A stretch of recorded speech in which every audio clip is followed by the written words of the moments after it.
Le mercato estival vient de se clôturer et du côté de l'OM, ça a été une fenêtre de transfert très animée, beaucoup de départs, beaucoup d'arrivées, une équipe qui a totalement changé de visage sur ces 2 mois de mercato. Dans cette vidéo, on va faire le bilan du mercato en se demandant si Longoria et Ribalta ont réussi leur mission. Pour ça, on va revenir sur le contexte de ce mercato d'été et sur les différentes arrivées et départs, avant de se demander si le mercato est réussi du côté de l'OM ou s'il y a certains manques. De votre côté, est-ce que vous considérez que le mercato est réussi de la part de la direction ? Quel est le meilleur transfert selon vous et celui qui vous a le plus déçu? Même chose dans le sens des départs, j'attends vos avis dans les commentaires, ça va être intéressant de voir les différentes réactions. Pour parler du mercato, faut revenir sur le contexte qui mine de rien a été très particulier à l'OM, Sampaoli qui décide de partir début juillet et Igor Tudor qui le remplace quelques jours plus tard. Une situation compliquée pour un club qui vient de finir 2ème du championnat et qui avait trouvé une sorte de stabilité sous les ordres du coach argentin. Avec l'arrivée de Tudor, faut remodeler l'équipe parce qu'il n'utilise pas d'ailier, il a besoin de 2 pistons capable d'apporter offensivement et de multiplier les allers-retours. Et à côté de ça, la volonté de Longoria, c'était aussi de se séparer de joueurs qui n'ont pas fait une bonne saison, de se séparer des très gros salaires et de renforcer l'équipe par des joueurs d'expérience, tout en restant plus ou moins dans les clous financièrement parlant et se rapprocher de l'équilibre. Il y a eu l'épisode des NCG qui a été assez long, on attendait avec impatience de savoir si on pouvait ou non recruter avec un peu plus de liberté, et alors qu'on attendait quelques renforts et quelques départs, on se retrouve avec énormément de mouvements et un mercato qui est parti dans tous les sens, même si sur ce début de saison, ça donne raison à la direction, pourvu que ça dure.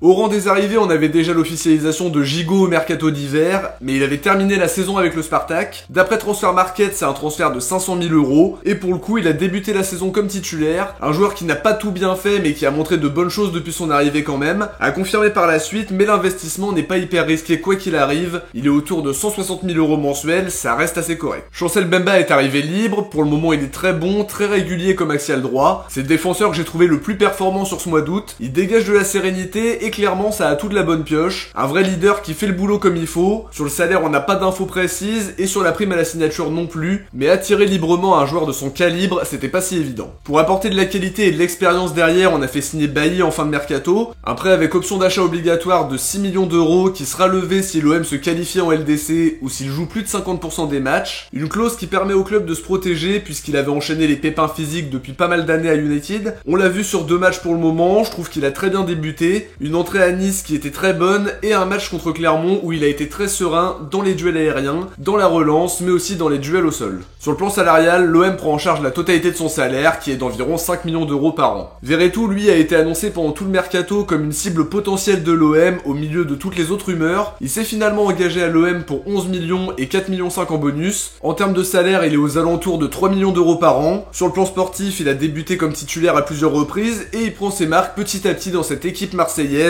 avec une association fréquente avec Rongier, ancien nantais comme lui. Ruben Blanco est arrivé sous forme de prêt sans option d'achat a priori, après avoir prolongé au Celta Vigo jusqu'en 2027. Il a montré de belles qualités en pré-saison et a confirmé quand Paul Lopez était blessé. Il semble numéro 2 dans les hiérarchies, mais malgré tout, je l'ai trouvé plutôt rassurant, notamment sur sa ligne, même s'il faut avouer que son jeu au pied est loin d'être bon. Alexis Sanchez, c'est le recrutement star de ce mercato d'été, qui a été une très belle parenthèse, avec un accueil grandiose et des débuts réussis sur le terrain. Arrivé libre après son départ de l'Inter, on n'a pas d'infos sur le montant de la prime à la signature, mais sur le plan salarial, il se situe autour de 310 000 € par mois, un recrutement qui apporte de la qualité et de l'expérience à une équipe qui s'apprête à faire son retour en LDC. Luis Suarez, lui, est arrivé à la surprise générale pour une somme supérieure à 10 millions €. Il avait déjà été cité comme une cible de l'OM à l'époque de Villas-Boas, et cette fois-ci, le rendez-vous n'est pas manqué pour le Colombien, qui n'est pour l'instant considéré que comme un joueur de complément, mais qui a mis un doublé pour le premier match de la saison, en étant totalement galvanisé par l'ambiance du Vélodrome. À voir ce que ça va donner, même si ça pourrait être une manière de régler le litige avec Watford, puisqu'ils sont propriétaires de Grenade, et on a l'impression que Suarez est largement surévalué par rapport à ce que devrait être sa valeur, à voir s'il peut exploser à l'OM ou pas, en tout cas on lui souhaite le meilleur. Klose, c'est incontestablement l'une des recrues phares de ce mercato, pas besoin de temps d'adaptation pour lui qui a fait une très bonne prépa et qui a très bien débuté la saison en Ligue 1, en montrant une très belle relation avec les joueurs offensifs, mais aussi avec Tavares de l'autre côté. En défense, Longoria a misé 5 millions 5 plus bonus pour s'offrir Isaac Touré, Traoré. Très proche de s'engager à 3, l'OM en a fait une priorité et a réussi à le convaincre de rejoindre le projet. Après une très bonne prépa, il a eu qu'une poignée de minutes jusqu'à présent, mais une fois le temps d'adaptation passé, il pourrait s'imposer en profitant de la rotation avec les matchs tous les 3 jours. Comme piston gauche, Lazovic était très proche de s'engager, mais le dossier a capoté au dernier moment. C'est finalement Nuno Tavares qui est prêté sans option d'achat pour Arsenal, et pour le coup, il fait partie des énormes satisfactions de ce mercato d'été, avec un début de saison exceptionnel, notamment sur le plan offensif. Comme doublure pour Klose, Issa Kabore arrive en provenance de City, pour un prêt d'une saison avec une option d'achat estimée à 20 millions d'euros. Ça pourra bien sûr être renégocié en fin de saison si on veut vraiment le garder. Ça amène de la qualité dans la rotation, et ça ne peut qu'être bénéfique, tout en sachant que c'est un joueur qui a beaucoup de talent, notamment dans le domaine offensif. Chez les jeunes, il y a eu pas mal de mouvements, avec l'arrivée de Van Neck dans les buts en provenance de Bruges, Niakossi qui est venu en provenance du Servette Genève pour 2 millions il me semble, Bartu Gelmas qui a été officialisé cet été mais pour qui tout était bouclé depuis janvier, dernières officialisations avec les arrivées de Saya Sea qui a été transféré pour environ 700 000 euros et qui vient de Troyes, dernier recrutement en date, celui de Soumaïla Traoré qui vient de Djoliba au Mali. Ils auront l'occasion de se montrer chez les U19 pour certains et en réserve pour d'autres. Au sein de l'effectif pro, l'OM a fait revenir Amin Harit sous forme de prêt avec option d'achat obligatoire de 5 millions d'euros. Le joueur ne voulait que l'OM depuis le début et même si beaucoup étaient déçus parce qu'on attendait Malinovski, qui était une piste qui donnait vraiment très envie, mais Harit de son côté connaît bien la maison et a montré la saison dernière qu'il était capable de grosses performances, même si on aimerait le voir plus régulier cette saison. En tout cas, le montant de l'option d'achat est loin d'être énorme et je trouve que ça ressemble à la bonne affaire de cette fin de mercato.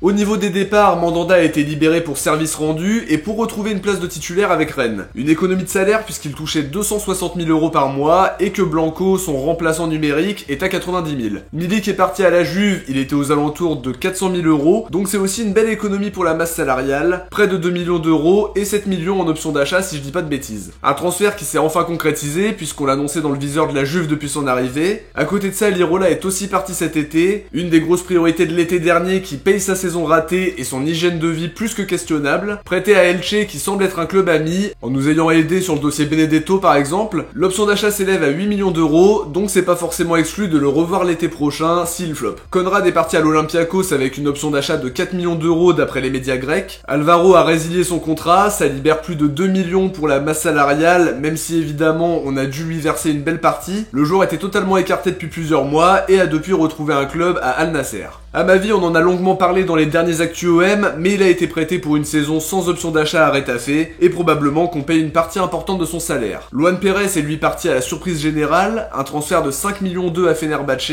ça libère environ 140 000 euros par mois, pas l'économie la plus significative, mais ça a permis à Longoria de faire une vente pour le bilan comptable et de réinvestir ça sur d'autres joueurs. Targalin, lui, a été prêté à Alanyaspor pour avoir un temps de jeu plus conséquent, c'était plutôt pas mal sur ce début de saison, on fera le point sur les joueurs prêtés dans les prochaines semaines. Luis Enrique a fait son retour à Botafogo en prêt avec option d'achat de 8 millions d'euros. Radonjic de son côté a signé au Torino où il a d'ailleurs fait des débuts très remarqués. Son option d'achat serait de 2 millions d'euros avec la volonté claire d'économiser son salaire et de récupérer une petite somme à 1 an de la fin de son contrat. Strootman a été prêté au Genoa et encore une fois on paye probablement une importante partie du salaire, même s'il faut se dire que c'est la dernière année où ça va peser autant sur nos finances. Chaet Tatsar est parti à Southampton, annoncé sur le départ à chaque mercato. Cette fois-ci c'est la bonne et on a eu beaucoup d'infos différentes sur le montant. L'équipe parle de 6 millions, d'autres médias parlent de 10 millions, bien loin des 14 à 17 millions évoqués par des sources anglaises hier soir. Ça économise 240 000 euros par mois et c'est très bien pour le club de tirer une dizaine de millions sur un joueur en fin de contrat dans un an et dont on a très bien amorti le transfert sur les 4 saisons. Le dernier départ, c'est aussi la dernière inconnue de ce mercato d'été puisqu'il a été avorté finalement. Bamba Dieng a vécu une journée totalement folle, d'abord annoncé à Lorient, puis à Leeds et finalement à Nice. Un problème au genou aurait été détecté à la visite médicale et même si la direction niçoise pensait encore boucler le deal cet après-midi, en faisant baisser la note, l'OM est resté inflexible et Longoria en conférence de presse a annoncé qu'il allait rester à l'OM et qu'il était à la disposition du coach, une réintégration qui semble enfin possible et on espère que ce sera le cas. Alors maintenant, est-ce que le mercato est réussi? Personnellement, je dirais que oui. Pablo Longoria a fait un gros travail sur le dégraissage, des solutions pour Amavi et Strootman, même si c'est loin d'être idéal parce qu'on prend en charge pas mal de choses, des portes de sortie pour Milik, Mandanda, Chaet Atsar qui avait un salaire imposant, même chose pour Lirola, Conrad et Enrique qui n'étaient plus dans les plans, et le prêt de Targaline pour qu'il puisse s'aguerrir dans un autre club. En termes d'arrivée, Longoria a fait venir de très bons joueurs, Alexis Sanchez, Bailly, Verretou, Klose et Tavares qui ont fait un très bon début de saison, Bemba qui s'est montré très performant, Gigot c'est un peu les montagnes russes mais une fois l'adaptation passée ça peut être très fort, Suarez c'est un peu le pari de ce mercato même s'il y a peut-être des intérêts extra-sportifs sur ce dossier là, à voir si malgré tout il peut éclore à l'OM ou si c'est le genre de joueur qui sera vendu dès l'été prochain comme l'a prouvé Pablo Longoria cet été. Caboret est venu doubler le poste de Klose et je trouve ça très cohérent d'autant que ça nous coûterait en indemnité cet été, qu'on aura le choix ou non de lever l'option d'achat qui reste quand même très élevée. Blanco semble être une doublure de haut niveau, notamment sur sa ligne. Isaac Touré c'est aussi un pari puisqu'il est en plein apprentissage, de grosse qualité cela dit et on a vu ce qu'il pouvait apporter en prépa. On a réussi à conserver une der qui peut s'intégrer dans le collectif même s'il ne part pas comme un titulaire en puissance. Le point un peu moins positif même si on espère qu'il va montrer autre chose que sur les minutes qu'il a eu cette saison, mais Bakambu est resté et on va attendre beaucoup mieux que ce qu'on a vu depuis son arrivée, sinon sa situation sera réétudiée en janvier. Je trouve que l'équipe est quand même plus séduisante que celle de la saison dernière, malgré le départ de plusieurs piliers comme Camara ou Saliba par exemple. Pour le moment ça a du sens, mais un mercato ça se juge pas sur le mois d'août, mais sur une saison complète. Petit point négatif par contre, c'est Simon qui part finalement pas en prêt. Dommage pour lui parce qu'il aurait bénéficié d'une saison comme titulaire dans un club d'une division inférieure. Il sera probablement inscrit en Ligue des Champions pour mettre des joueurs formés au club dans la liste. Ben Seguir aussi aurait bénéficié d'un prêt, on parlait d'un intérêt du Standard qui ne s'est pas concrétisé. La masse salariale a été en tout cas diminuée, on a fait des investissements malins sur des joueurs qui ont l'expérience du haut niveau, plusieurs internationaux avec des indemnités raisonnables, des joueurs libres et des prêts pour décaler le début des paiements. Je trouve que le recrutement est cohérent, les postes sont doublés et les profils sont bien choisis pour s'intégrer au jeu de Tudor. Peut-être qu'on a trouvé notre numéro 9 puisque Longoria a annoncé que Bamba Dieng était à la disposition du coach et qu'il serait un joueur de l'effectif cette saison. On va espérer qu'il revienne en force et qu'il montre qu'il peut être titulaire et jouer aux côtés de son idole Alexis Sanchez. Ce serait intéressant aussi d'avoir une doublure à Tavares en piston gauche, on en parlera peut-être au mois de janvier. Kolasinac peut dépanner mais il est bien meilleur en axial gauche. Il y a eu énormément de mouvements dans tous les sens et malgré ça l'équipe semble avoir été construite intelligemment, mais on pourra vraiment juger ça dans un premier temps en janvier mais surtout à la fin de la saison. Longoria lui a su trouver des solutions pour des indésirables, pour des joueurs qui ont déçu la saison dernière, mais aussi et surtout pour Chaet Atsar qui reste un énorme tour de force. Son coup de pression a fonctionné, on se souvient qu'il était très clair là-dessus, l'OM n'aura aucun joueur en fin de contrat dans son effectif, et si l'OM a vraiment récupéré une dizaine de millions, je trouve que c'est un bon deal.